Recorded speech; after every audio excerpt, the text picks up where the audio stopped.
Have you ever witnessed a moment so unjust, yet so powerful in its reversal that it left an entire room breathless? That's what happened when a quiet woman, denied her late mother's final honor, lifted her sleeve and revealed a symbol most feared in the military. A tattoo no one dared question, except the one man who truly understood its meaning. What began as rejection turned into revelation, and what followed silenced every doubter in the room. Before we jump back in, tell us where you're tuning in from, and if this story touches you, make sure you're subscribed, because tomorrow I've saved something extra special for you. The morning air was thick, with the scent of dew-soaked pine and old gravel roads leading to the gates of Mariston National Military Cemetery. Rows of white marble headstones stretched out like silent sentinels over the gentle hills, each one marking a story of duty, of courage, of lives laid down for the country.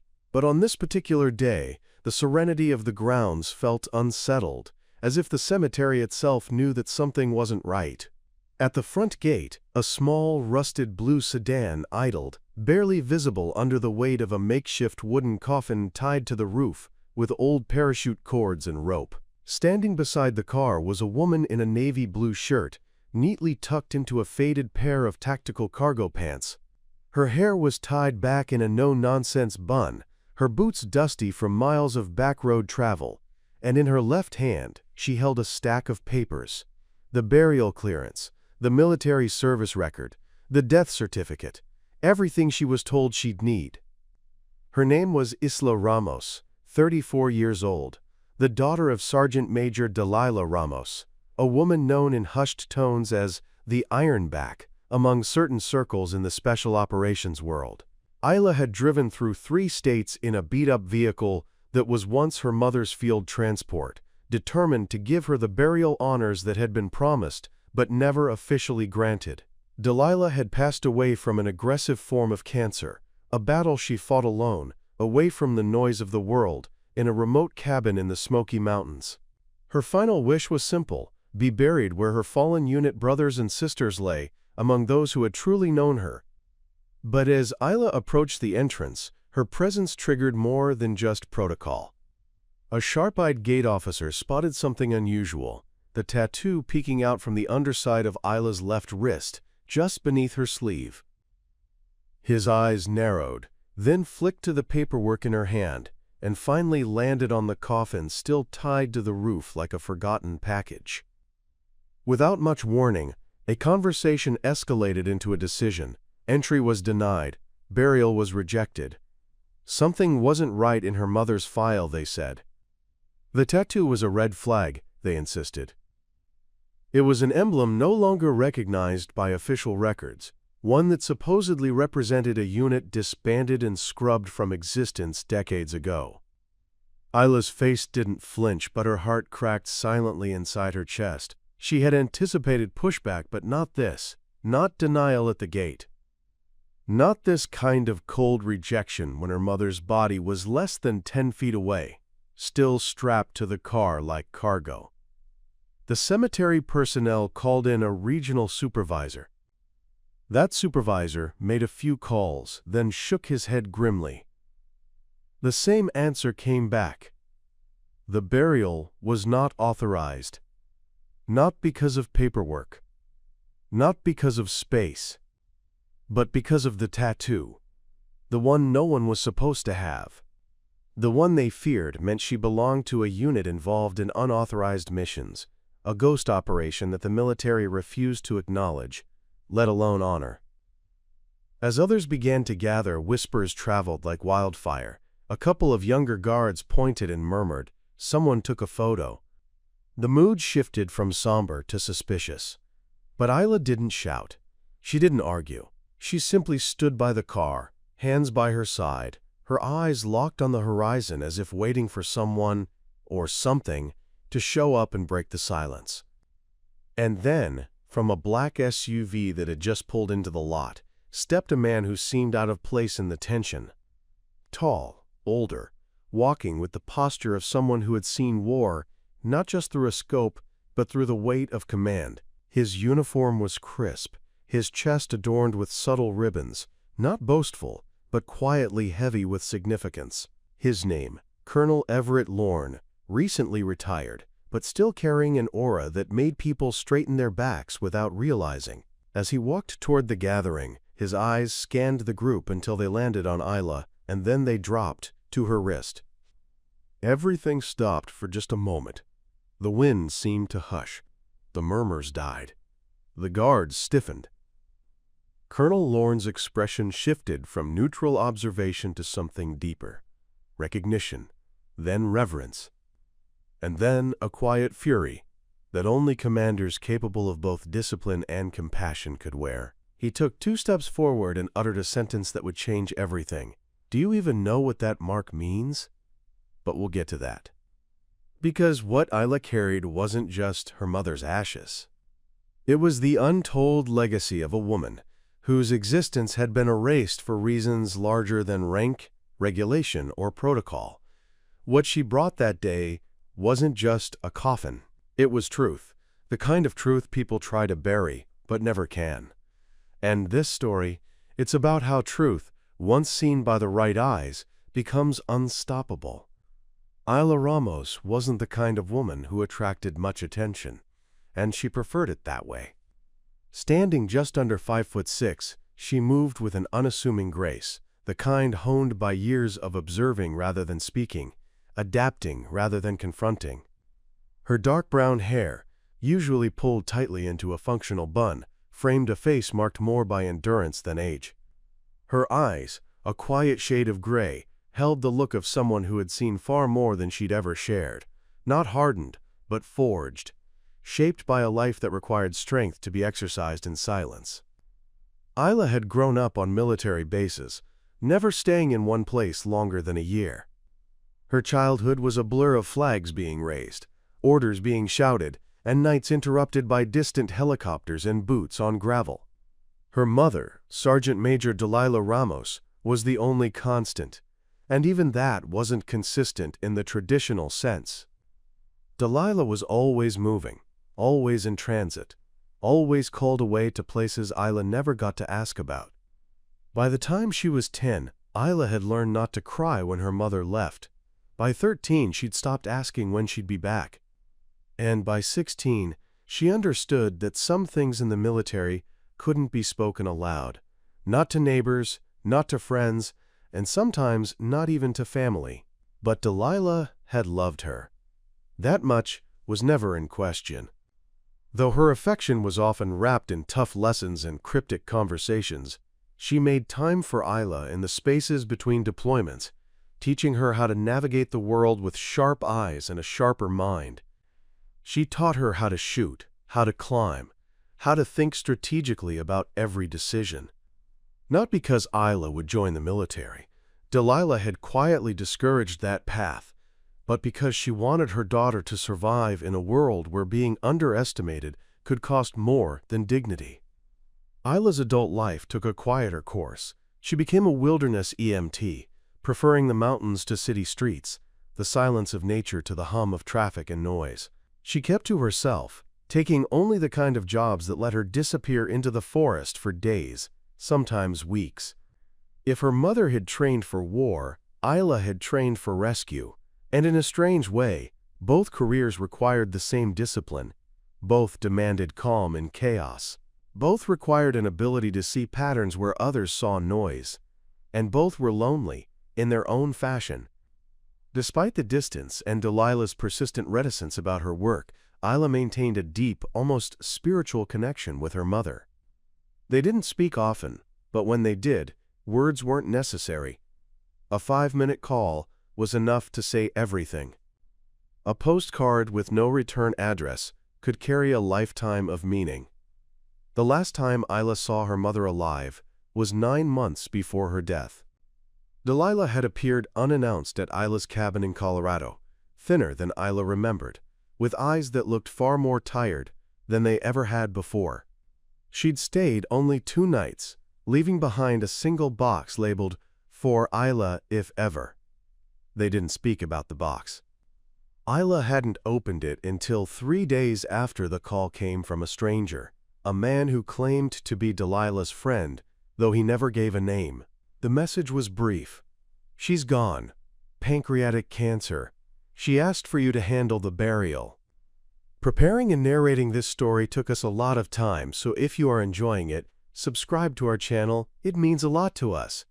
Now back to the story. In that moment, Isla felt the full weight of a promise she'd never agreed to but always expected. Inside the box was a stack of declassified mission documents, a small engraved dagger with strange markings, a sealed envelope marked "Only when denied," and a folded American flag. Beneath it all was a photo, her mother, standing with 4 men and 2 women, all in unmarked combat fatigues, faces blurred except for hers. On her left wrist, a distinct tattoo, a minimalist falcon with a single teardrop of ink beneath one wing. Isla had never seen the mark before, but something about it burned into her memory. It was a week later when Isla found herself standing before the administrator of Mariston Cemetery, submitting her request for a private military burial with no ceremonial extras. She wasn't after spectacle. She wasn't interested in medals or rifles or folded speeches.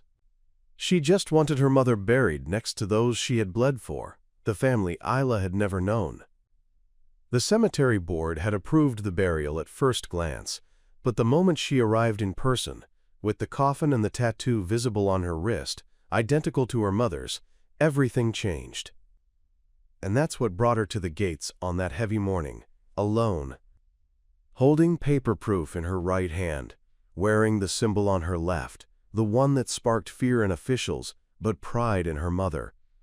Her heart was not loud. It beat with silent defiance. She wasn't here to make a scene, but she wasn't going to walk away either. She hadn't worn the tattoo to provoke. In fact, she had gotten it years earlier without telling anyone, after a cryptic letter from her mother had arrived postmarked from somewhere in New Mexico. Inside it were only 2 things, a drawing of the symbol and a single line written in Delilah's unmistakable sharp lettering: "If you ever need them to know who I was, show them this." Isla didn't even know who "them" was, but now she did. And as she stood at the threshold of rejection, of injustice, of a legacy denied, she realized something else. This was no longer just about burial. It was about silence, the kind that her mother had endured for decades, the kind that erased entire lives because they didn't fit neatly into ceremony. Isla had inherited more than blood. She had inherited that silence. But maybe, just maybe, this would be the day it ended. The town of Mariston had the kind of stillness that made even the wind cautious. Nestled in the low hills of Western Virginia, it sat at the crossroads of history and hush, a place built around the edges of military legacy, but wrapped in small-town sensibility. Most people there had either served, married someone who did, or buried someone who wore a uniform. Its streets were lined with modest homes built from tired brick and old wood, their porches sagging with the weight of memories and porch swings that barely moved anymore. There was a general store that still carried ration-style goods, a diner that hadn't changed its menu since 1975, and a barber who had once cut a president's cousin's hair, or so he claimed. But the true heart of Mariston wasn't its buildings, it was the cemetery. Mariston National Military Cemetery was more than just a resting place. It was the town's cathedral, its shrine, its ever-expanding archive of sacrifice. Rows upon rows of identical marble headstones stretched out over gentle hills and under thick canopies of oak trees that had witnessed more goodbyes than weddings. The cemetery was both sacred ground and federal property, monitored with strict protocol, ceremonial schedules, and unspoken rules no one dared break. The place had a rhythm, a ritual. Each morning at 0700, the gates opened and the flag was raised by 2 silent guards in pristine dress blues. Mornings were reserved for burials, afternoons were quieter, occasionally marked by the sound of taps drifting through the trees. By sunset, everything was still again, save for the rustling of squirrels, or the low rumble of vehicles exiting the back road. The staff ran on military efficiency, clipped conversations, firm handshakes, no room for stories, unless they were carved into stone or wrapped in folded flags. Even grief had its timetable. At the administrative office, the decorum was austere: beige walls, metal desks, a few faded photos of generals in battles framed with black edges. The waiting area was always cold, as if temperature could somehow neutralize emotion. Everything was filed, tracked, and sealed. Burials were not granted on sentiment. They were processed through chain of command, verified through rank and paperwork. And anything irregular was met with swift rejection, particularly anything connected to operations that didn't exist. The surrounding community, while proud of its military roots, was a quiet enforcer of traditionalism. Word traveled fast here, not just by mouth, but by posture, by stares, by the sudden shift in tone when someone didn't fit into the expected narrative. The town lived in the shadow of its cemetery, and by extension, the shadow of the stories buried beneath its soil. Any disruption to that equilibrium, any anomaly, was treated as an infection, not curiosity. Isla Ramos, with her quiet demeanor and strange tattoo, was precisely the kind of anomaly they preferred to keep outside the gates. Even the guards at the cemetery were not typical security. Many were veterans themselves, retired enlisted men, who took great pride in upholding the dignity of those who lay beneath the earth. But that pride often hardened into rigidity. Rules were rules. The uniform was sacred. Anything or anyone that muddied that line, especially reminders of the military's secretive past, was seen not as legacy, but as liability. It didn't help that the symbol on Isla's wrist, the falcon with the single teardrop, had resurfaced in the wrong conversations over the years. There were whispers about it in military blogs, speculative threads that popped up in veteran forums only to disappear within hours. Some claimed it marked soldiers who had gone off books during Cold War Black Ops, operating in countries the U.S. denied ever stepping foot in. Others believed it belonged to an elite unit created for infiltration, surveillance, and neutralization missions that had no names, no medals, and no survivors, only ghosts. A few said it was a myth, a fabrication made to spook rookies and conspiracy theorists. But the moment it appeared in public, unease followed. And yet Isla hadn't come to provoke unease. Her car, parked just outside the gate, sat beside a quiet line of vehicles, sedans and SUVs filled with relatives of the fallen, each dressed in their own version of mourning. Some wore dark suits, others military dress, a few in plain jeans and jackets.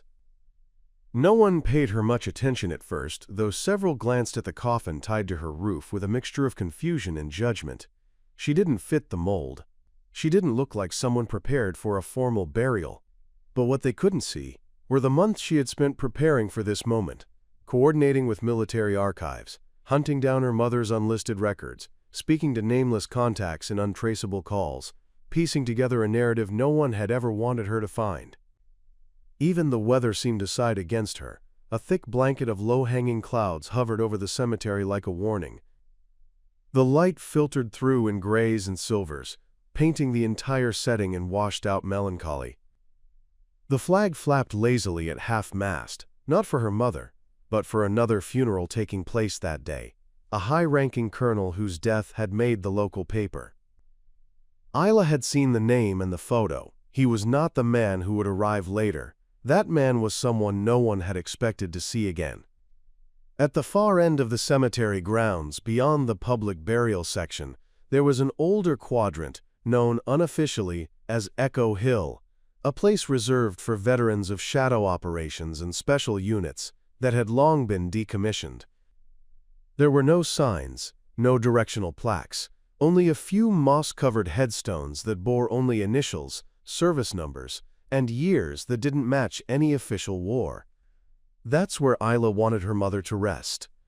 But standing in the main lot, in a town that feared deviation and a system that feared exposure, she knew Echo Hill would not be offered easily.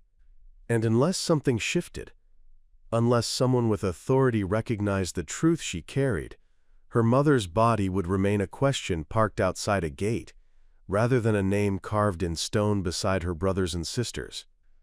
What Isla didn't know yet was that someone had seen her, someone who understood, and that the environment she was trying to break into was already beginning to shift in her favor, not because she demanded it, but because history had a way of rising from beneath even the most carefully tended grass.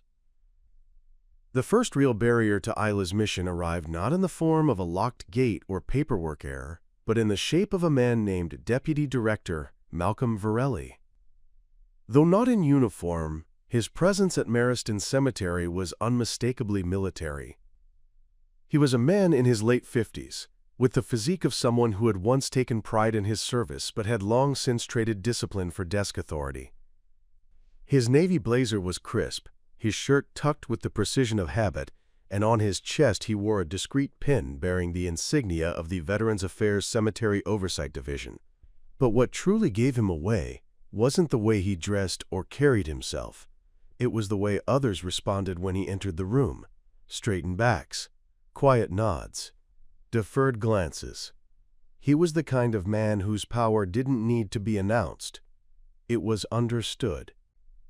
Varelli had earned his position not through battlefield accolades, but through his meticulous adherence to order. His career had been forged in administrative trenches, overseeing regulations, cutting budgets, and cleaning up what he often referred to as gray area complications. If there was one thing he loathed more than inefficiency, it was unpredictability. And Isla, with her unsanctioned arrival, unorthodox presentation, and that cursed tattoo, was the very embodiment of unpredictability. He had been called in early that morning after a cemetery official flagged Isla's paperwork and noticed the symbol during the preliminary identity check. By the time he arrived, a quiet buzz had already begun circulating among staff. There was tension in the air, and Varelli knew exactly how to respond to it, by extinguishing it. He reviewed Isla's request with surgical focus, his eyes moving over her mother's service record, the attached affidavits, the note from the unnamed contact who had verified her eligibility, and the attached photograph showing Delilah Ramos standing beside an unacknowledged team. To him, the documents were dangerous, not because they were false, but because they hinted at truths that had been deliberately buried. Words like black ops and unauthorized division were red flags in his world. And the tattoo, oh, that tattoo, was an emblem he had been warned about during a closed-door meeting decades earlier. A falcon, wings mid-flight, with a teardrop inked beneath. It was never spoken of publicly. Officially, the unit it represented didn't exist. Unofficially, it was whispered about in Pentagon corridors as a relic of a dangerous time, an experiment in off-grid warfare that had left more questions than victories. When it became clear that members of that unit had started tattooing themselves as a sign of brotherhood, high-ranking officials moved swiftly to dissolve every trace of the program, fearing the symbol would become a banner for rebellion, not unity. And now here it was, on the wrist of a civilian, in full view at a national military cemetery. Varelli felt the walls of control tremble, just slightly. He made his decision with the detachment of a man whose life had been spent drawing hard lines. He approached Isla with all the courtesy required by protocol, but none of the warmth that sympathy would have demanded.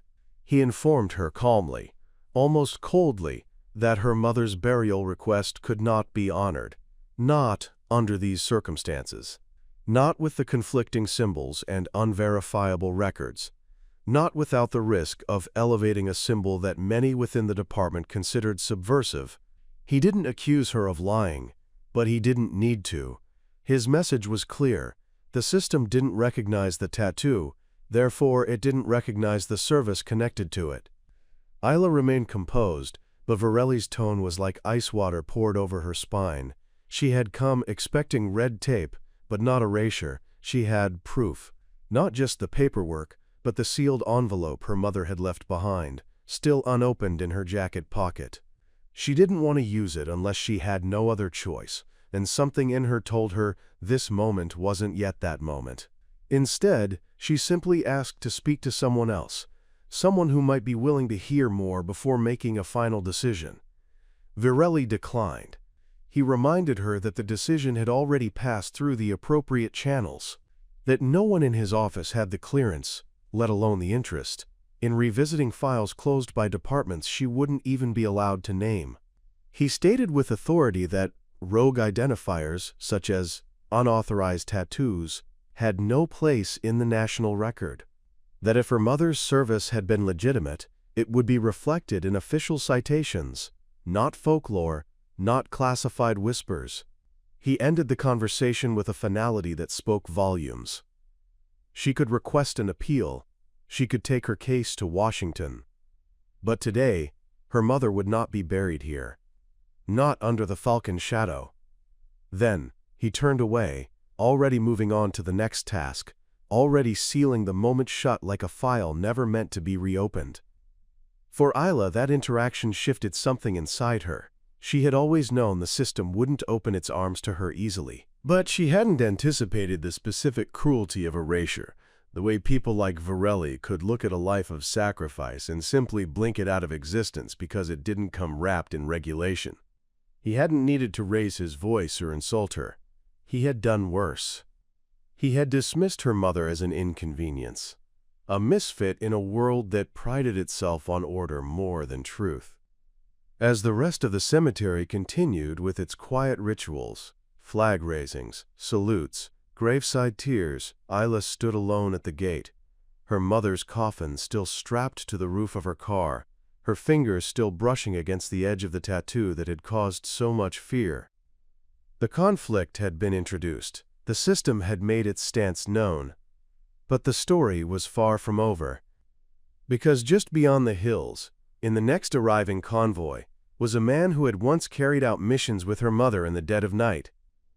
A man who bore the same tattoo, etched not on his skin, but into the folds of his memory.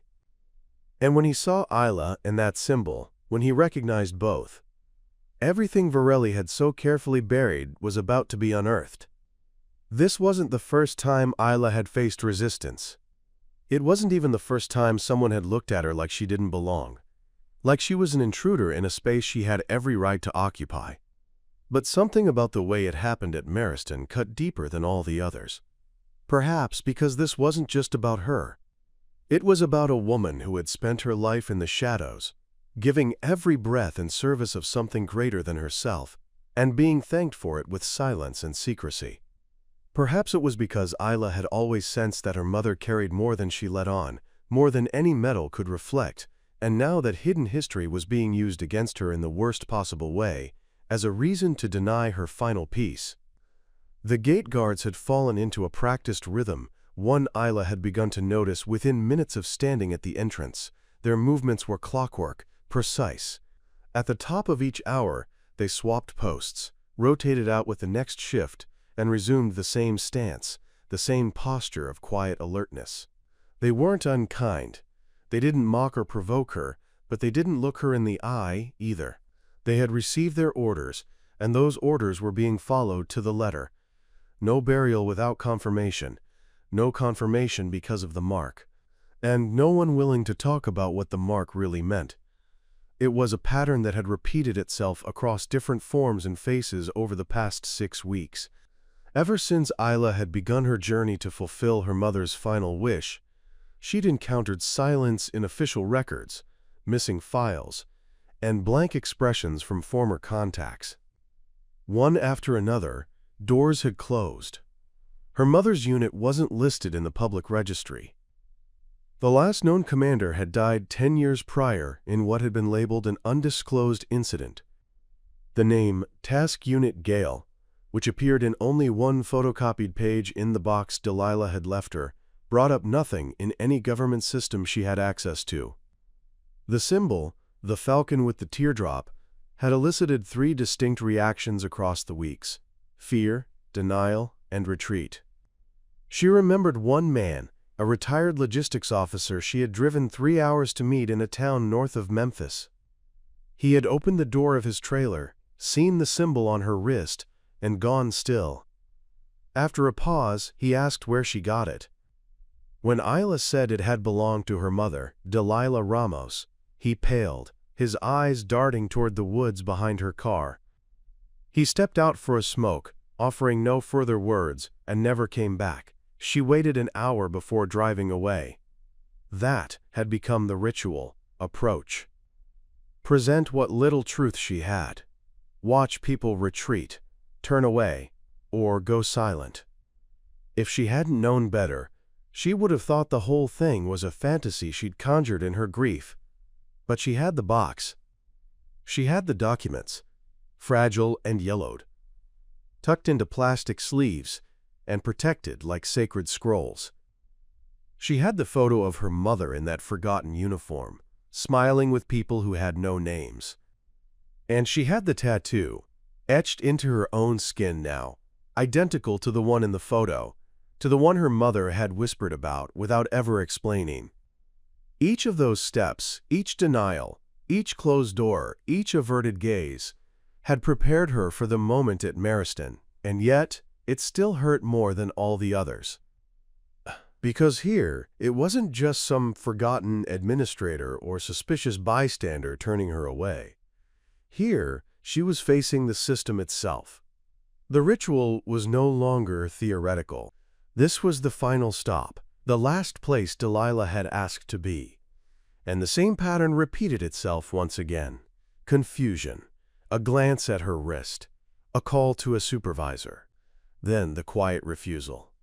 Over the hours that followed, Isla began to feel the weight of it, not just emotionally, but physically.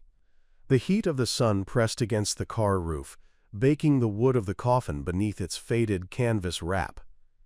Her legs ached from standing. Her throat was parched from the dry Virginia air and from repeating the same phrases over and over to each new staff member. She tried explaining again, calmly, to a younger clerk who'd been sent to ask a few follow-up questions. Isla presented the documents again, careful not to raise her voice, not to appear desperate or threatening. The clerk nodded with a kind of helplessness she'd seen before. Someone trying to help but too low in the hierarchy to matter. He returned to the office, and nothing changed. As she stood there, watching the cemetery grounds shift through their quiet routines, military families coming and going, workers moving wreaths and flags from one plot to another, the occasional low rumble of bagpipes in the distance, Isla began to understand something she hadn't fully accepted until now. The system didn't need to be malicious to be cruel. It only needed to be indifferent. It only needed to keep following the same pattern, the same ritual, and let people like Delilah slip through its fingers like shadows it was never trained to hold. But patterns have a way of leaving cracks, and it was through one of those cracks, narrow and nearly invisible, that the next change came. While Isla remained near her vehicle, unnoticed by most, a convoy had quietly entered the back access road of the cemetery. It wasn't uncommon for high-ranking officers to arrive through the restricted gate, avoiding the public entrance out of privacy or protocol. Among the vehicles was a black SUV with unmarked plates, traveling without fanfare. Inside sat Colonel Everett Lorne, a man whose name hadn't been spoken in military circles for over a decade, not because he had disappeared, but because he had chosen to step out of view. He was here for a private visit, not a ceremony. A quiet honoring of an old friend whose stone bore only a set of initials and a service number, the same kind of stone Isla had requested for her mother. As the SUV slowed near the central lot, Lorne's eyes passed over the vehicles, the people, the details. He noticed Isla, he noticed the coffin on her roof. And then, with the kind of clarity that only comes from recognition forged in fire, he saw the mark on her wrist. And everything in him stopped, because he had seen that mark before. Not in legend, not in rumor, but on the skin of people who had saved his life. People like Delilah Ramos. The pattern was about to break. Colonel Everett Lorne stepped out of the black SUV with the steadiness of a man used to being the calmest presence in the room. He was older now, the silver in his hair no longer fighting for space but owning it. His gait was careful but still confident, each step measured, his boots landing with the quiet authority of someone who had walked through too many fields where silence meant survival. He wasn't here for ceremony, wasn't here to speak or salute. His trips to Mariston were rare and deliberately low profile. They always had been. Since his retirement, Lorne had become something of a myth, even within the upper echelons of the military. A man who had disappeared not because he was disgraced or forgotten, but because some stories were too costly to tell. He had seen things, commanded things, buried things. He had led Task Unit Gale. He wasn't expecting to see Isla Ramos. In truth, he had never even met her. But he knew Delilah Ramos, had fought beside her, had watched her hold the line in operations so deep their names never touched paper. And when he saw the tattoo on Isla's wrist, the falcon with the teardrop, there was no hesitation in his mind. It wasn't just a mark. It was a signature, a seal, a truth encoded in ink. Only someone who had earned the trust of a ghost like Delilah would wear that symbol. Only someone brought into the fold, however quietly, would bear it with such calm defiance. It hit him like a forgotten radio frequency, suddenly loud and clear after years of static. The last time he'd seen that symbol, it had been on the inside of Delilah's forearm, as she pulled him from a downed chopper somewhere they weren't supposed to be, with 2 bullets in her leg and the weight of 4 lives in her hands. And now, here it was again, not on Delilah, but on someone who bore her eyes and her steadiness. Lorne adjusted his cap, gave a silent nod to the driver, and began walking toward the front entrance of the cemetery. As he approached, the low murmur of conversations began to still. His uniform was clean, but not adorned with flourish. He wore only what was necessary, a rank, a nameplate, and a ribbon bar stripped down to its essentials. He didn't need embellishments. His reputation preceded him even in silence. As he passed by, the staff glanced up from their screens, then quickly stood.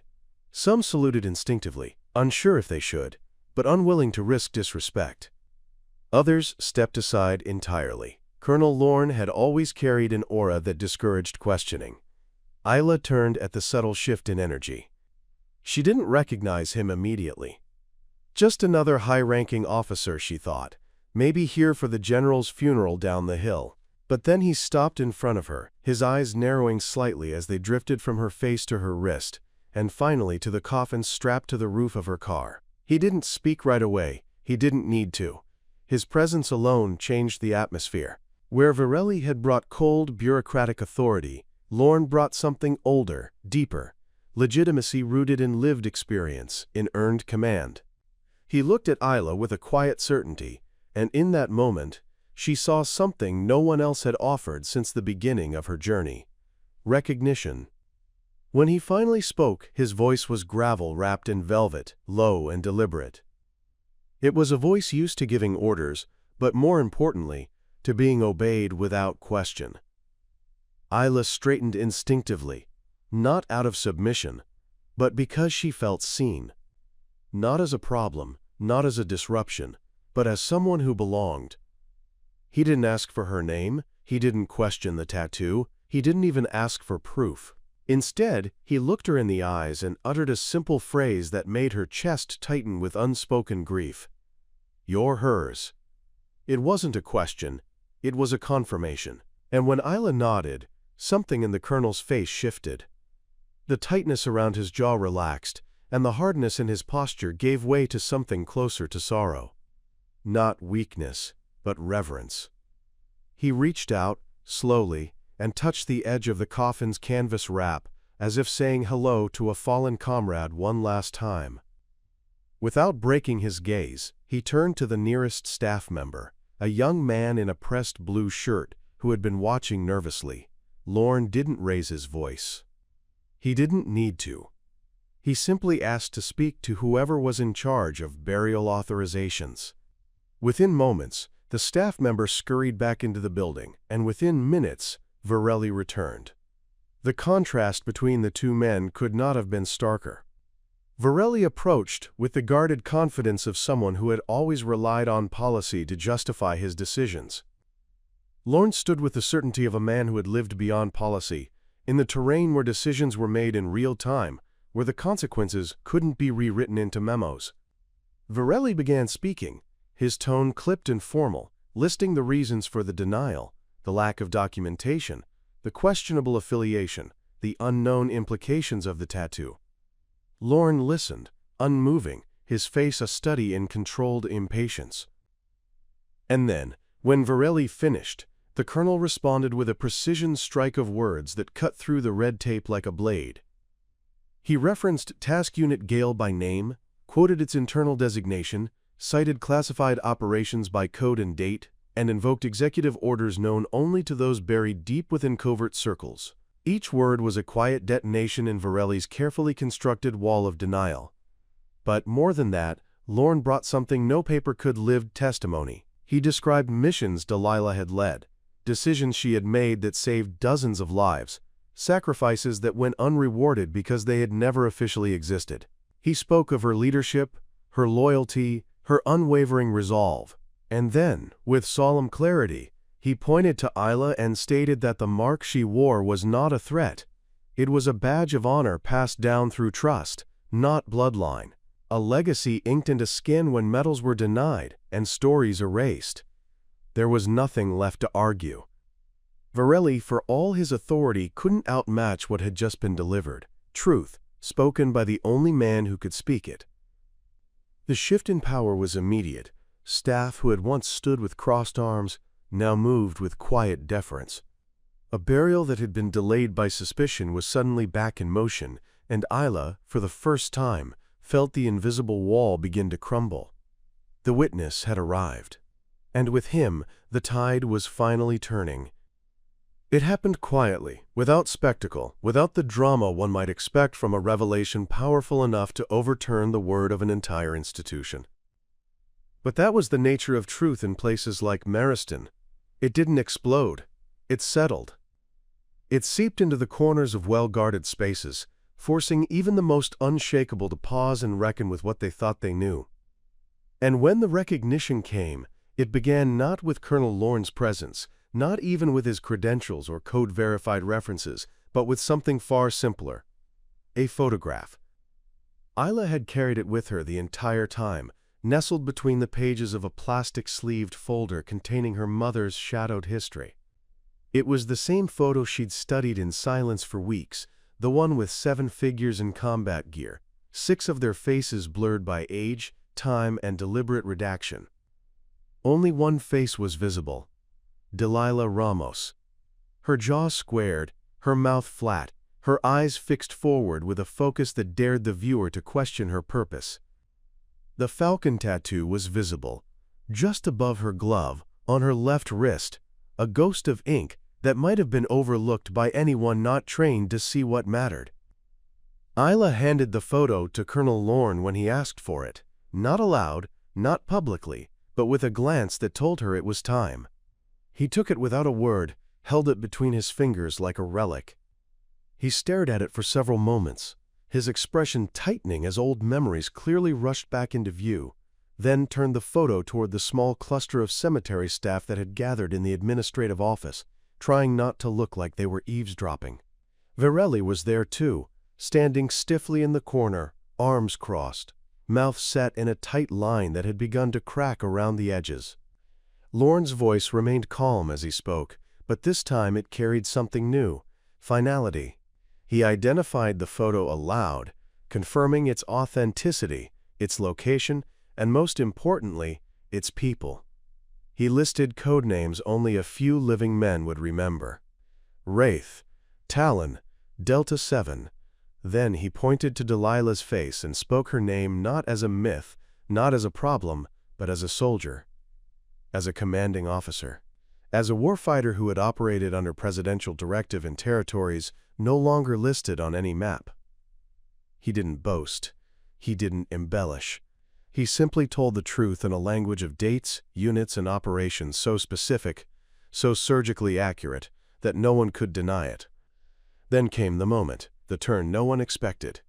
Lauren lowered the photograph, turned to Isla, and asked her quietly if she had the envelope.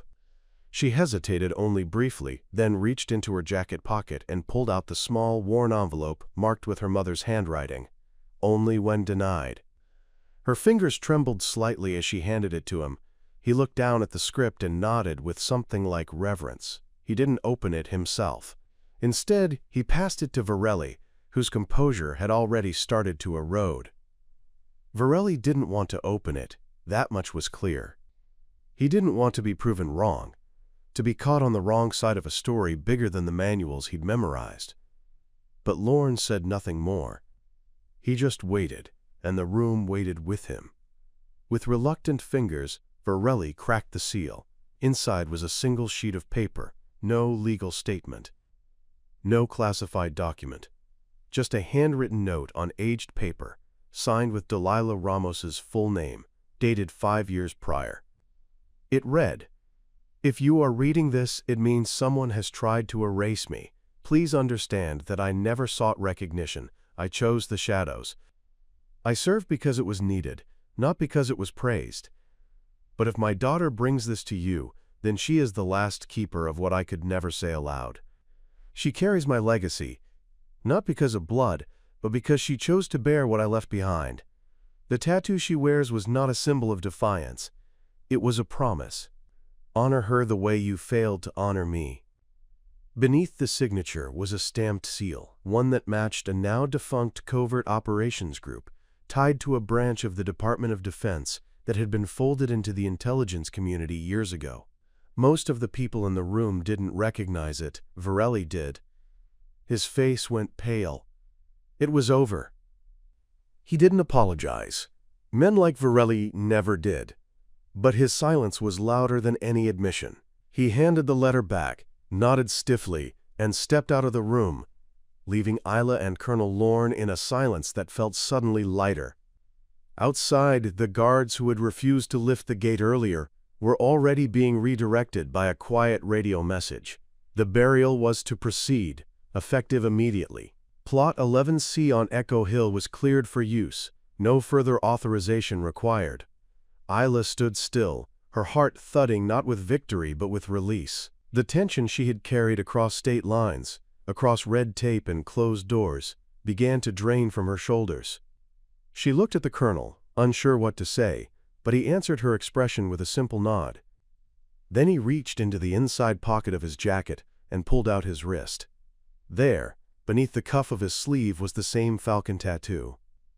It was old, faded, its lines softer with time, but it was unmistakably the same, the symbol of a forgotten unit, the mark of those who had served without ceremony, protected without recognition, and died without parades. And suddenly Isla understood. She wasn't alone. She had never been alone. Recognition wasn't always loud. Sometimes it was quiet. Sometimes it came in the form of a look, a nod, a photograph returned with reverence. But when it arrived, it made everything real. Her mother's story had been buried, but now it was beginning to rise. The moment the burial authorization was granted, the air in Mariston Cemetery shifted palpably. But change, especially one this deep, rarely settles peacefully. The system that had rejected Isla's mother's legacy was not designed to concede easily, and those who wielded authority in places like this rarely accepted being overruled without a fight. As news of the colonel's intervention and the approval spread quietly through the ranks, an undercurrent of tension rippled through the administrative offices and among the veteran staff. What had been a slow burn of resistance now ignited into something far more urgent, a clash between rigid bureaucracy and raw truth. Varelli did not retreat quietly.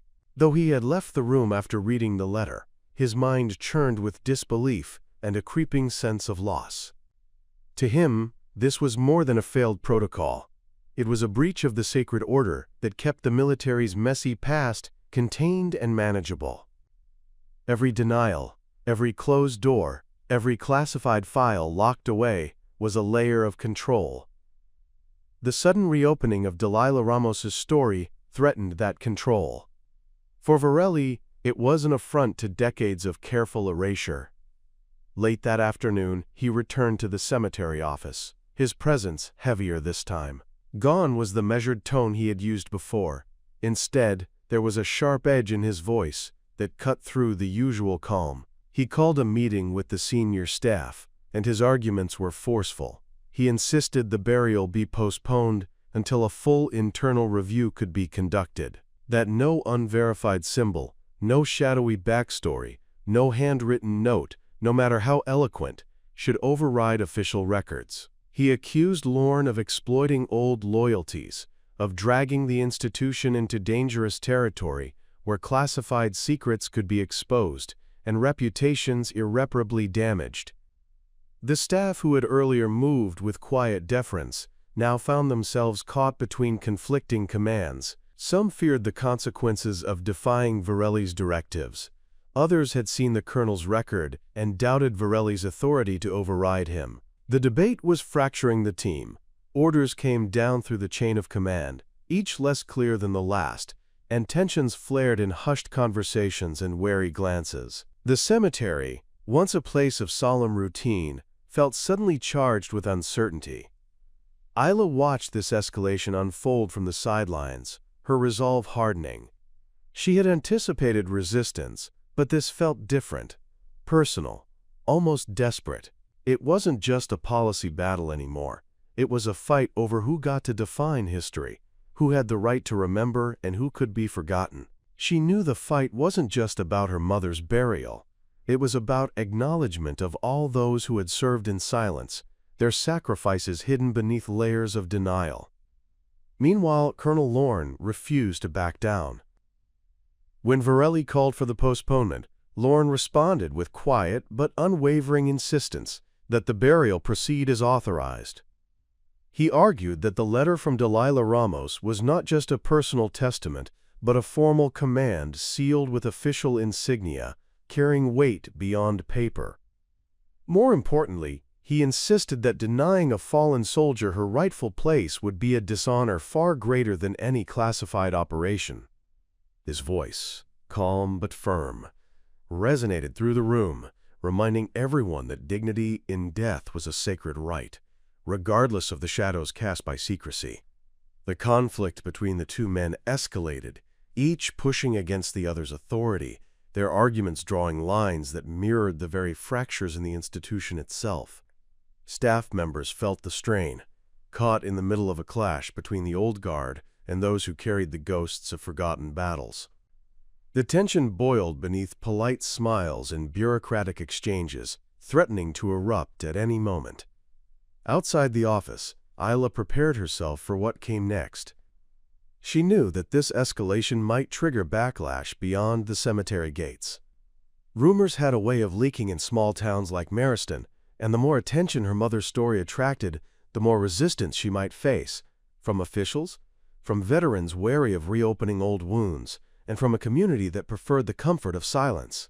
Yet, despite the growing storm, she felt a quiet strength in knowing Colonel Lorne stood beside her. His recognition was not just a gesture. It was a shield. The confrontation reached a peak late in the afternoon when Varelli made an ultimatum. He threatened to suspend all cemetery operations if the burial went forward without a comprehensive investigation. His words hung heavy in the air, a declaration meant to impose fear and halt momentum. But instead of backing down, Lorne countered by invoking the honor owed to those who had served, the sacred duty to lay the fallen to rest with dignity, and the moral obligation to acknowledge truth even when it was uncomfortable. The room fell silent, each person aware that this moment marked a crossroads. The stakes were no longer just procedural, they were personal, ethical, and historical.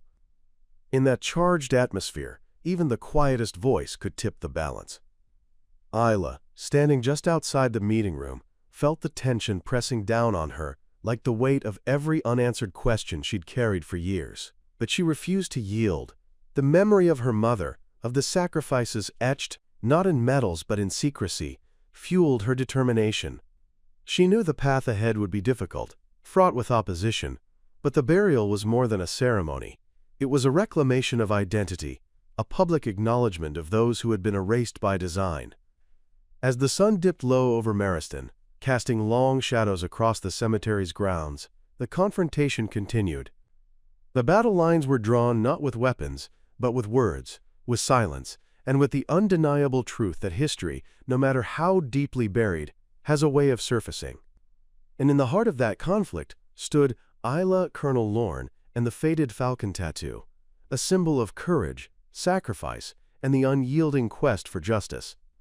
In the thick of mounting resistance, when the bureaucracy's walls seemed poised to close in on her, Isla knew that words alone would not be enough to break the cycle of doubt and denial.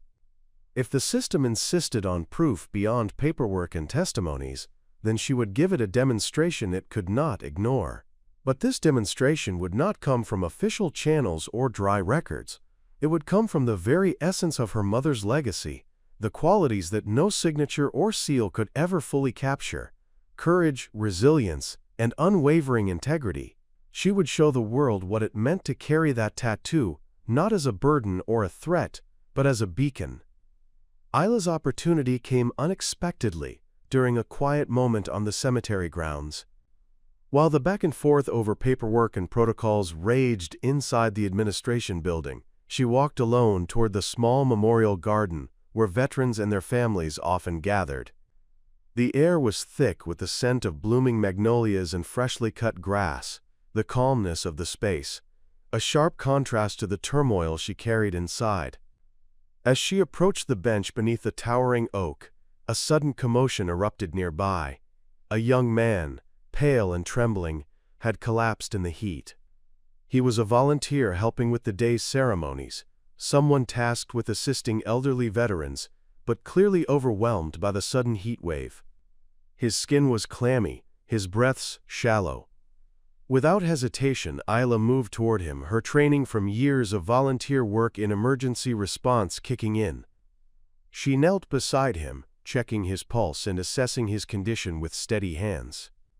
Her calm, confident demeanor caught the attention of the surrounding crowd, many of whom had never seen her before or questioned her presence. As she performed first aid, directing others to call for medical help and retrieve water, whispers spread through the gathered veterans and staff. The woman who had been refused entry was now the person saving lives. It was a simple act, yet one that pierced through layers of skepticism. The same people who had hesitated to acknowledge her mother's service now watched as Isla demonstrated the same valor and care that marked her lineage. The falcon tattoo on her wrist, once a symbol of fear or suspicion, now gleamed in the afternoon sun, a reminder of the silent bond between generations who had served quietly, often without recognition. Paramedics arrived quickly, stabilizing the young man and escorting him to the medical station. Before they left, several onlookers approached Isla, expressing gratitude and newfound respect. Among them was a retired sergeant who had earlier stood beside Varelli, arms crossed and wary. Now, with a nod, he acknowledged her with a subtle, respectful salute. It was a small gesture, but it signified the gradual shifting of attitudes. Actions, after all, often speak louder than documents. Word of the incident traveled swiftly. By the next morning, the story of Isla's quick response had reached the local veterans organization and even the county's military liaison office. Emails and calls came in, some skeptical, others cautiously supportive. Yet for Isla, the significance lay not in public validation, but in the quiet moments of human connection, the hands she helped steady, the eyes she met with reassurance, and the invisible thread of legacy strengthened with every step she took on the grounds her mother had once fought to protect. Meanwhile, Colonel Lorne observed the unfolding events with a quiet satisfaction. He understood that proof was never just about paperwork, it was about character, about the ability to stand firm when the world turns its back, to act with honor when no one is watching, and to carry forward a torch lit by those who came before. He saw in Isla not only the reflection of Delilah, but also the promise of a new generation willing to reclaim what had been lost to secrecy and silence. In the days that followed, Isla's presence at Mariston transformed. No longer just a visitor denied entry, she became a symbol of resilience and authenticity. Staff who once avoided her gaze now sought her out, curious about the woman who bore the tattoo and the quiet strength behind it. Veterans shared stories they had long kept to themselves. Stories of comrades lost, of missions unrecorded, of loyalty that transcended official recognition. And in those stories, Isla found new pieces of her mother's history, fragments of a life lived in service, in shadows, but with unwavering dedication. The demonstration of her true character did more than earn respect. It began to dismantle barriers. Policies, no matter how rigid, bend when confronted by undeniable human truth. The falcon tattoo, once feared and misunderstood, became a symbol not of rebellion but of honor, of sacrifice unseen, of bonds unbroken, of stories finally told. Isla's journey was far from over, but with every action, she forged a path forward. She was no longer merely the daughter of a forgotten soldier. She was a living testament to the legacy her mother had left behind. And through her courage, she would ensure that Delilah Ramos's story, and the stories of all those who served in silence, would finally be acknowledged, remembered, and honored as they deserved. In that moment, standing beneath the oak tree in Mariston, Isla understood that true character is revealed not just in grand gestures or formal ceremonies, but in the everyday acts of courage and compassion that defy erasure and inspire change. The momentum that Isla had struggled to build against skepticism and bureaucracy was finally reaching a crescendo. The truth, once buried beneath layers of classified silence and forgotten files, was now coming fully into the light. What had started as whispered doubts and evasive glances transformed into undeniable public vindication.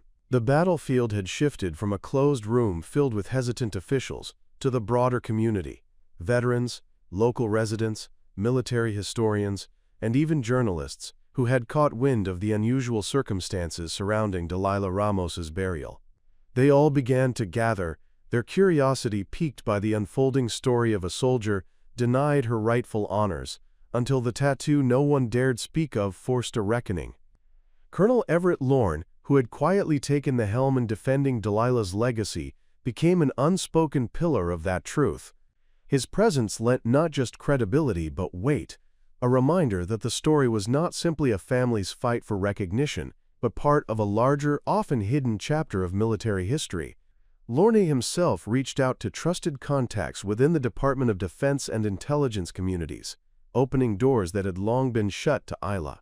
Files that had been locked away were declassified, albeit partially, allowing a fuller picture of Task Unit Gale and its shadow operations to emerge.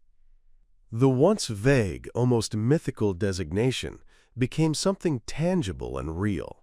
A unit tasked with missions so sensitive they were scrubbed from official records, soldiers who operated under the strictest secrecy, and sacrifices made without expectation of ceremony or acclaim.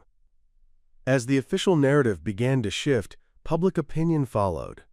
Local newspapers ran feature articles detailing Delilah Ramos's story, painting a portrait of a woman whose courage transcended the secrecy imposed upon her.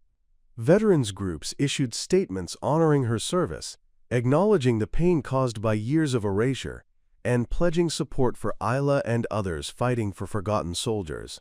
A movement blossomed, a demand that the military reevaluate how it treated its covert operatives and their families. It was a reckoning long overdue, and Delilah Ramos's name was at its center. The burial ceremony itself, initially a point of contention and denial, transformed into a moment of profound collective recognition. Mariston Cemetery's administration, now fully aligned with Colonel Lorne's authority and the public's watchful eyes, organized a service that went beyond protocol.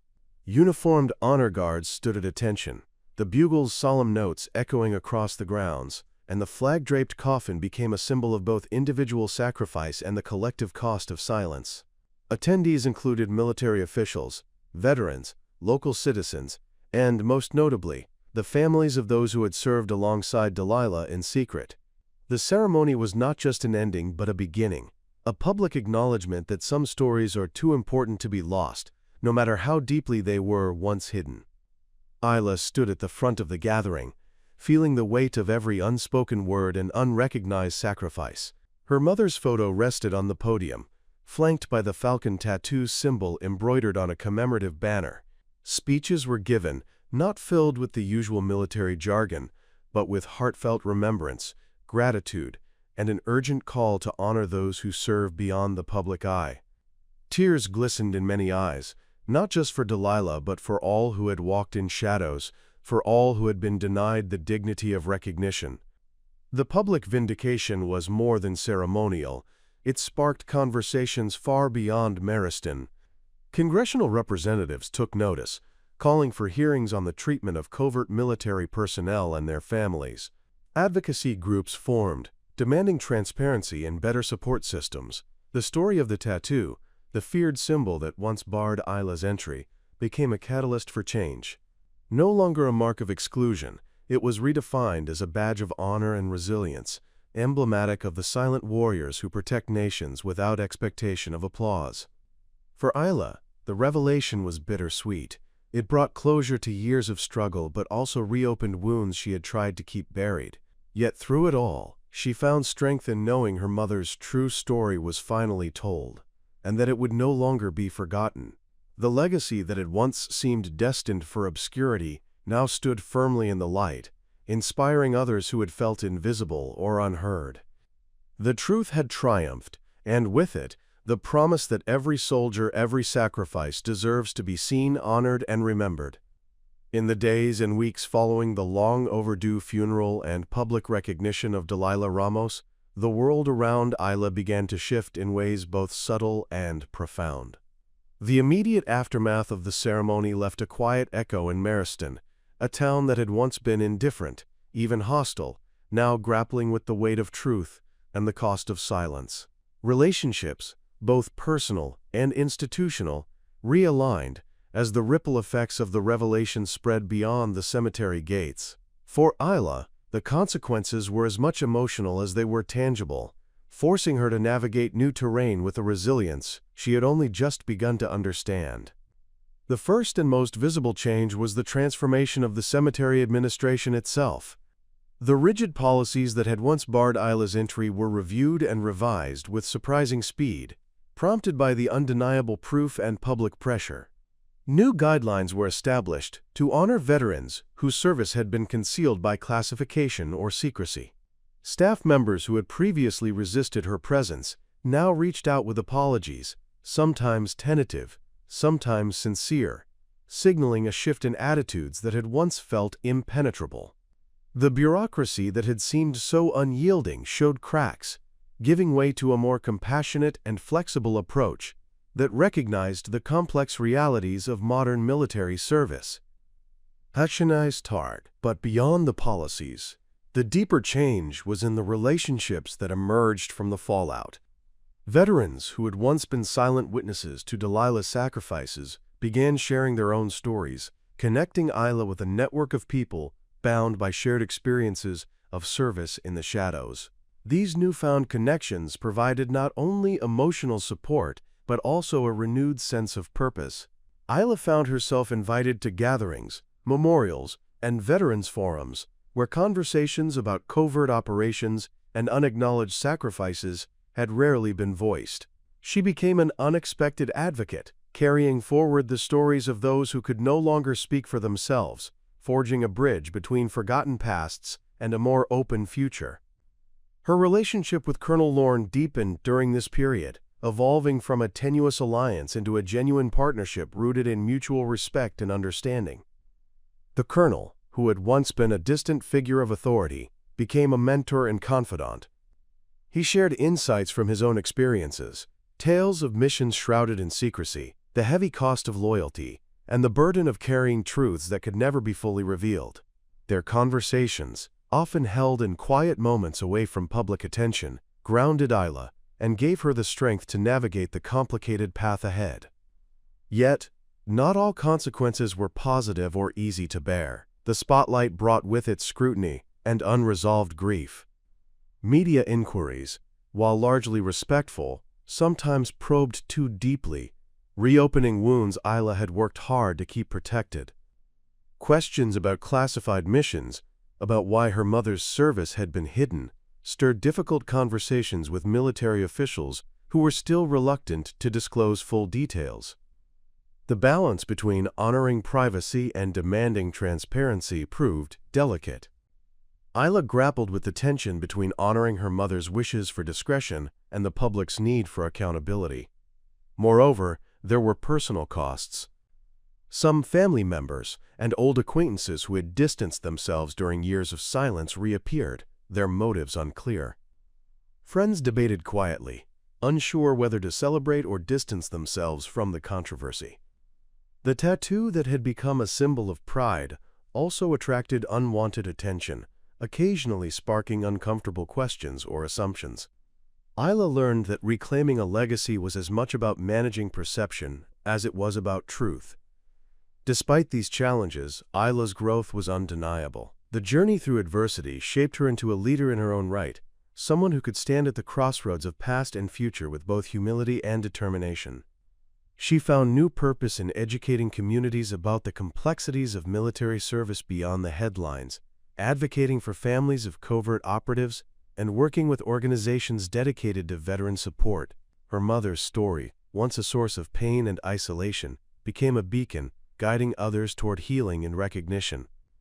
On an institutional level, the military began subtle shifts in how it approached covert veteran affairs. Pilot programs were launched to provide better resources for families affected by secrecy, and conversations about the long-term impact of classified service gained traction in policy circles. While the process was slow and often frustrating, the tide was turning. Delilah Ramos's story had cracked open a door that many thought permanently sealed. In Mariston itself, the cemetery installed a small but poignant memorial plaque dedicated to silent warriors, honoring those who served without public recognition.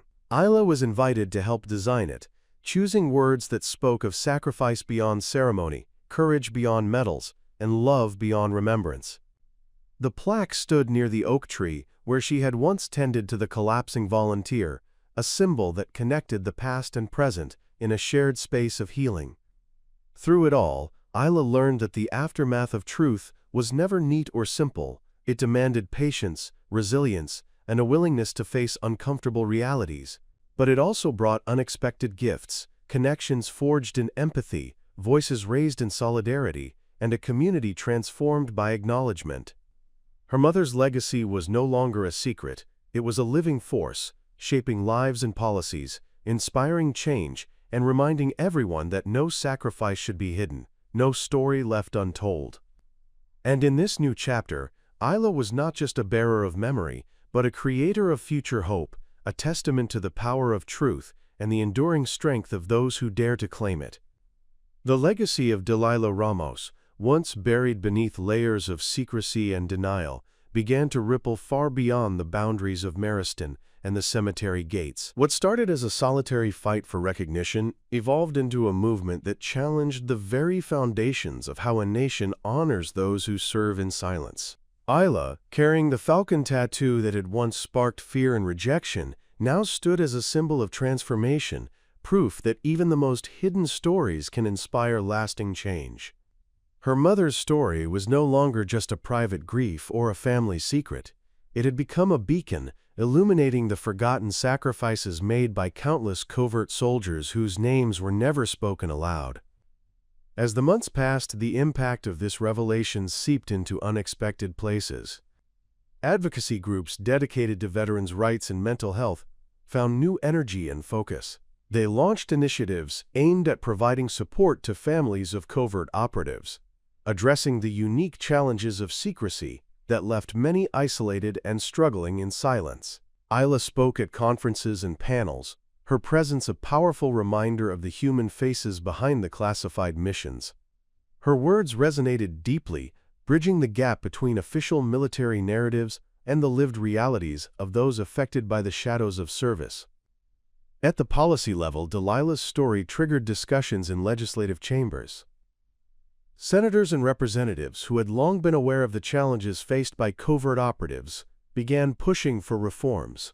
Bills were introduced to improve benefits, increase transparency where possible, and establish formal channels for recognizing the contributions of those who served under the veil of secrecy. The conversation was delicate, often balancing national security concerns with the moral imperative to honor sacrifice. Yet the momentum was undeniable. The tattoo that once barred Isla from a military funeral became a symbol of a broader movement toward justice and inclusion. Isla's personal journey intertwined with these larger shifts. She established a foundation in her mother's name, dedicated to supporting veterans and families impacted by classified service. The foundation provided counseling, legal assistance, and community-building programs designed to break the isolation that so often accompanied secretive military roles. Through workshops, storytelling projects, and outreach, it fostered a sense of belonging and recognition that had long been denied. The falcon, once feared and misunderstood, now soared on banners and pins, a proud emblem of resilience and honor. Beyond institutional change, Delilah's legacy touched individuals in profound ways. Families who had struggled alone with the weight of secrecy found courage to speak out. Veterans who had buried their experiences felt seen for the first time. Communities began hosting memorials and ceremonies that included those whose sacrifices had never been publicly acknowledged. The narrative around military service expanded, embracing complexity and nuance rather than a simple parade of medals and speeches. It became a story of quiet strength, hidden battles, and unwavering commitment. Isla herself grew into a leader shaped by this legacy. She learned to navigate the difficult balance between honoring her mother's wish for discretion and the need to shine a light on truths long concealed. Her advocacy was marked by humility and fierce determination, a reflection of the values her mother had embodied. She forged partnerships with military organizations, mental health professionals, and policymakers, building bridges that connected disparate worlds.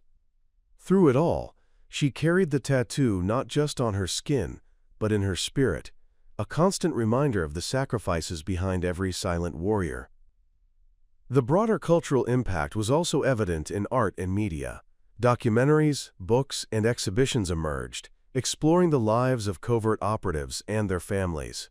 Delilah Ramos's story inspired filmmakers and writers to delve into themes of secrecy, sacrifice, and recognition. These creative works helped to humanize what had often been abstract or classified, fostering empathy and understanding in the wider public. The tattoo's image became a recurring motif, a symbol of the unseen heroes who had shaped history from the shadows. In Meriston, the place where the struggle had begun, the community evolved as well. The cemetery's memorial to silent warriors became a site of pilgrimage, not only for those connected by blood or service, but for anyone seeking to honor courage beyond the spotlight. Annual ceremonies attracted visitors from across the country, uniting people in remembrance and hope. Schools introduced programs about the complexities of military service, teaching new generations that honor takes many forms and that every story matters. Isla often reflected on how far the journey had come from that first moment when she was denied entry, tattooed and unrecognized. What once felt like an insurmountable barrier became a catalyst for transformation. The legacy of one woman, erased by secrecy but reclaimed by love and truth, had grown into a movement that changed lives, policies, and perceptions. It was a testament to the power of persistence and the enduring impact of honoring those who serve, no matter the shadows they walk in. And so, the story of Delilah Ramos and the falcon tattoo endured, no longer a mark of fear or exclusion, but a symbol of hope and inclusion. A reminder that legacies are not simply inherited, they are fought for, reclaimed, and passed forward. Through Isla and countless others who carried that torch, the silent warriors would never again be forgotten. Their sacrifices would echo through time, inspiring courage, empathy, and justice for generations to come.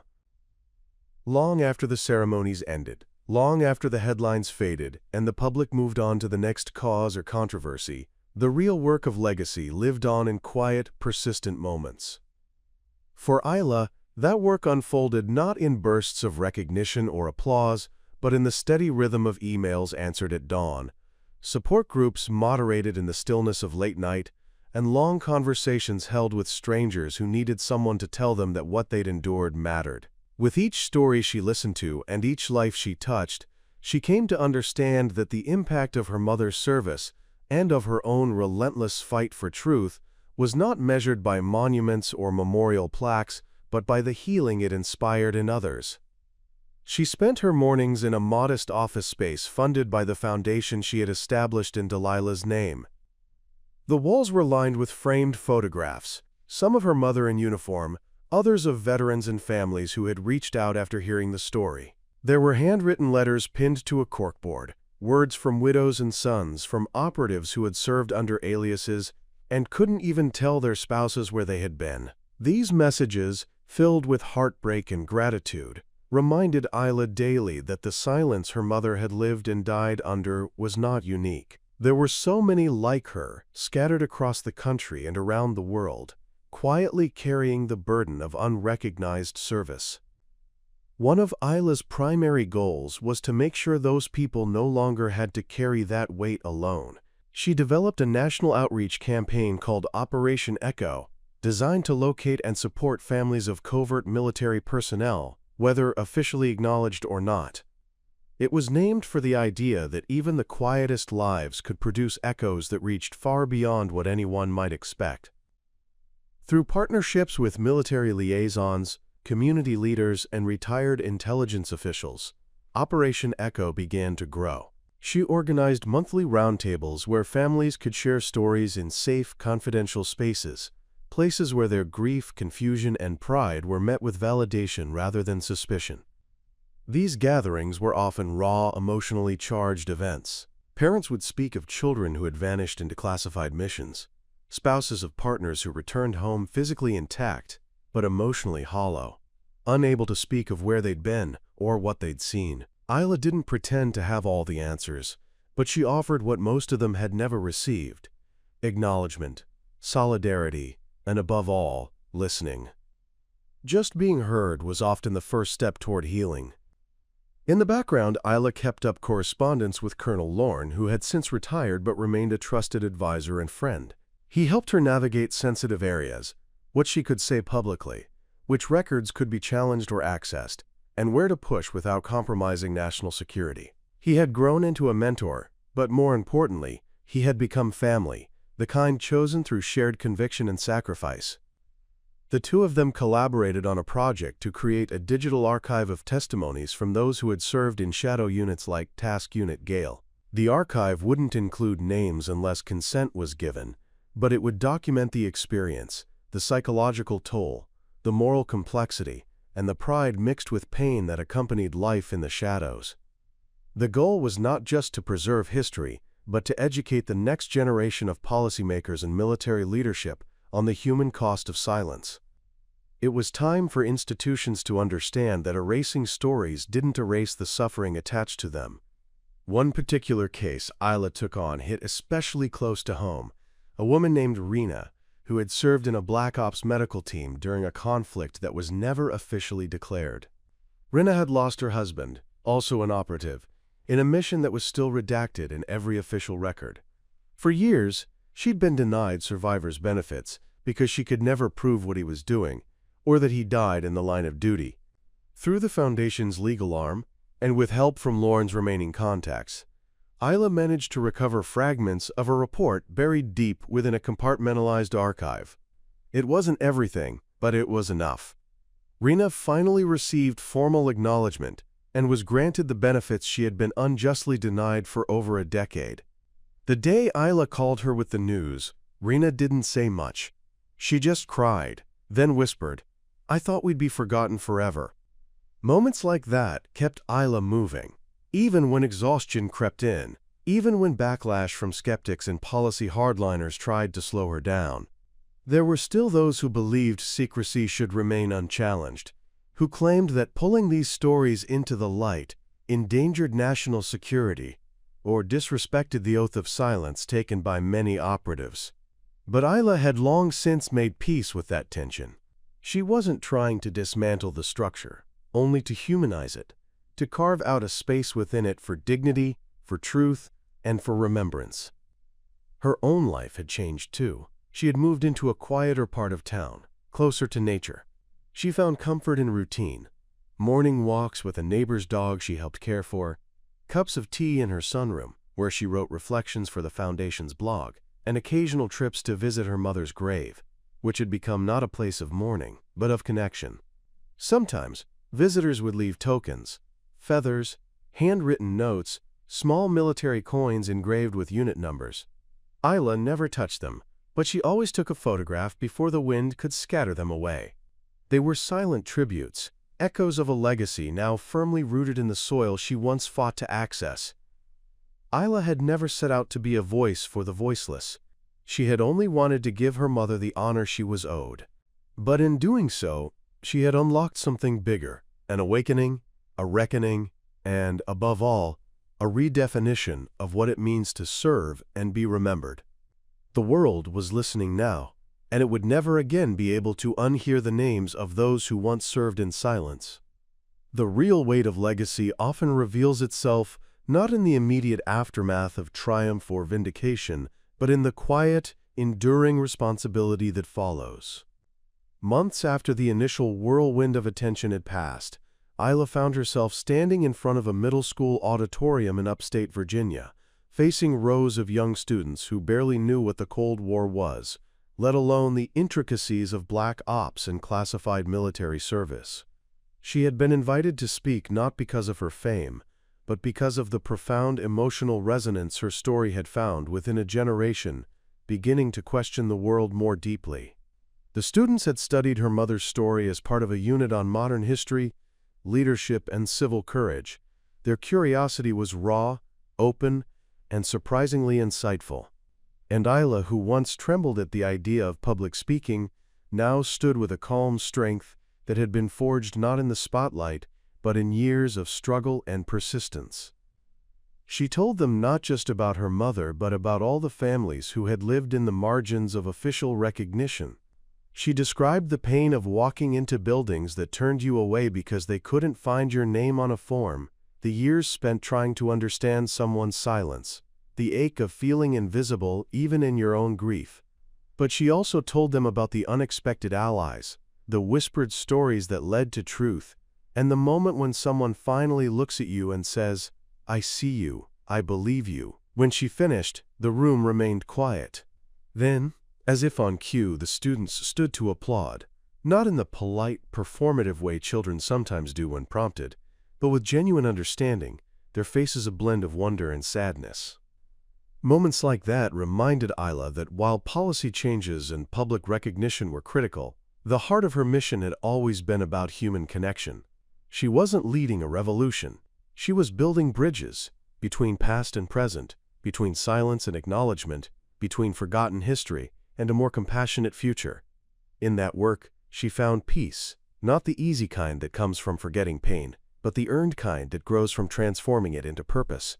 Back in Mariston, the town that had once rejected her and her mother's presence now embraced their story with pride. The annual Veterans Day Memorial had been redesigned to include an acknowledgement of classified service members. The town's modest public library displayed a permanent exhibit titled "Silent Valor: The Hidden Legacy of Delilah Ramos," which featured a replica of her uniform, a digital display of declassified documents, and the original letter she had written to Colonel Lorne, the same letter that had changed everything. Visitors often left quietly, some with tears in their eyes, others simply contemplative. One guestbook comment read, "She never asked to be known, but now we will never forget her." Colonel Lorne, now living in quiet retirement outside of Arlington, kept in close contact with Isla. They wrote letters, occasionally met for coffee, and once a year, without fail, he made the drive to Mariston to lay flowers at Delilah's grave. His health was starting to decline, his once upright posture now slightly stooped, his voice quieter, but his mind remained sharp. During one visit, he handed Isla a small box. Inside was a coin, a unit challenge coin from Task Unit Gale, engraved with the Falcon insignia and the words, "Courage in Silence." It was the last one he possessed, the others lost or buried with comrades long gone. She understood immediately what it meant. He was passing the torch. That winter, Isla was invited to testify at a congressional hearing regarding military records reform and the rights of families affected by covert service. She had become a respected voice in the field, not by shouting, but by steadily showing up, day after day, family after family, one unheard voice at a time. During her testimony, she spoke plainly. She did not embellish or dramatize. She spoke of systems that failed, of doors closed, and of the thousands like her who had no one to advocate for them. She ended her statement with the words her mother once told her on a sleepless night when Isla was a child and afraid of the dark. "Even if no one sees you, that doesn't mean you're not there. You're still standing. And that's enough, until someone turns on the light." Those words were printed in the congressional record, and shortly after, a bipartisan bill passed in committee. It was a modest step, not sweeping reform, but it provided a framework for covert service families to receive confidential access to benefits and recognition without compromising national security. The bill was named the Ramos-Lorne Act, a tribute to the woman who served without recognition and the man who had finally seen her. Isla's work continued, but it became less about fighting and more about guiding. She trained younger advocates, mentored children of covert operatives, and developed curriculum modules for military family counseling programs. She published a book, part memoir, part investigative history, called The Tattoo They Feared. It became a bestseller, not because it sensationalized, but because it humanized. It told the truth with tenderness, and readers felt seen in ways they hadn't before. Despite all that, Isla still visited the cemetery alone on her mother's birthday. She brought no camera crews, no fanfare, just fresh flowers, a folded letter, and her thoughts. She'd sit for a long time, often in silence, watching the wind move through the trees. There was no longer pain in the quiet, only reverence. Her mother was home now, not just in the ground, but in the country that had finally said, "We remember." What began as a rejection had become a revolution of empathy. And in that transformation, Delilah's legacy lived not only in marble or memory, but in every family who, because of Isla's courage, would no longer have to fight to be seen. The falcon no longer hovered in shadow. It flew, bold, bright, and forever free. Years had passed since Isla first walked through the cemetery gates, only to be denied the right to honor her mother. What had once been a battlefield of red tape and rejection was now a place of pilgrimage, learning, and quiet reverence. But it wasn't just the grounds that had changed. Isla herself had been reshaped by the journey, no longer defined by grief or the ache of injustice, but by the calm strength that only time, truth, and a purpose greater than oneself can forge. Her mother's legacy, once buried beneath layers of secrecy and silence, had grown into something living, something rooted not in the stone of a headstone, but in the hearts of countless others who now stood taller because one woman had dared to fight for another's memory. That spring, Isla was invited to speak at the National Memorial Day ceremony in Washington, D.C., a platform once reserved only for recognized generals, medal recipients, or politicians. But the tides had shifted, and with them, the nation's willingness to acknowledge the hidden corners of its military past. She stood on the steps of the Lincoln Memorial, looking out over a crowd that stretched as far as her eyes could reach. Veterans in uniform, families holding photos of loved ones, children waving flags, all stood in silence, waiting not for a perfect speech, but for something real. And Isla gave it to them. She spoke of service unacknowledged, of battles fought in silence, of loyalty that never asked for medals in return. She described her mother not as a symbol, but as a woman, flawed, fierce, afraid, and yet unwavering. She recounted the day they refused her mother's funeral entry, and the tattoo that had once sparked fear but had become a rallying symbol for courage. And she spoke about legacy, not as something built from achievements, but something carved from truth, sacrifice, and the choice to stand for what's right, even when no one else is standing with you. The silence that followed her final words was not empty. It was full, brimming with a reverence that no applause could match. After the ceremony, Isla was approached by a woman in her 70s who introduced herself as the sister of a man who had vanished during a classified mission in 1968. For decades, she had been told to stop asking questions. She'd accepted the silence because it felt safer than the pain of never knowing. But after hearing Isla's story, she had decided to file a request for her brother's records. A few weeks prior, she'd received a single, heavily redacted page. It wasn't much, but it was enough to validate her grief. She placed a hand on Isla's arm and whispered, "Because of you, I finally feel like my brother matters." That single sentence echoed louder in Isla's mind than the thousands of people she had addressed moments earlier. The rest of the year unfolded quietly. Isla stepped back from public engagements, choosing instead to refocus on the core mission of her foundation. The team had expanded. Former military officers, grief counselors, legal advisors, and community organizers now worked together to ensure no family of a covert service member would ever be left in the dark again. Their collective efforts led to the creation of a national database, secure, confidential, and supported by multiple branches of the armed forces, dedicated to tracking and honoring those whose records had once been hidden by need or neglect. Her own life had taken on a rhythm she never thought possible. She found comfort in simple things: a quiet garden behind her home, her growing library of letters from families touched by her advocacy, the soft hum of the wind at the edge of the Mariston Cemetery, where her mother now rested in peace. Every year on her mother's death anniversary, Isla would hold a private remembrance, not a large event, but an intimate gathering of those closest to Delilah's memory. Together, they would read old letters, share stories, and light lanterns that drifted into the sky, carrying their love and gratitude into the night. In time, Isla was awarded the Civilian Medal of Service, not for bravery in battle, but for perseverance, for restoring dignity to the forgotten, and for reminding a nation that recognition is not a favor but a right. Yet even as she accepted the medal, she made it clear that the true honor belonged not to her, but to her mother, and to the generations of men and women who had served in silence. One fall evening, as golden leaves blanketed the streets of Mariston, Isla walked alone through the cemetery, just as she had on that first fateful day. This time the gates opened for her without resistance. The path was familiar now, comforting even, leading her to the grave that had become more than just a burial site. It was a cornerstone of change.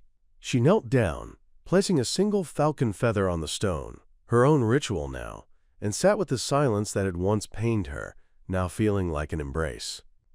She spoke softly, as if her mother could still hear her, about the Foundation's work, about the new legislation, about the people they had helped, the families who had finally found peace, and the voices that had emerged from years of forced quiet.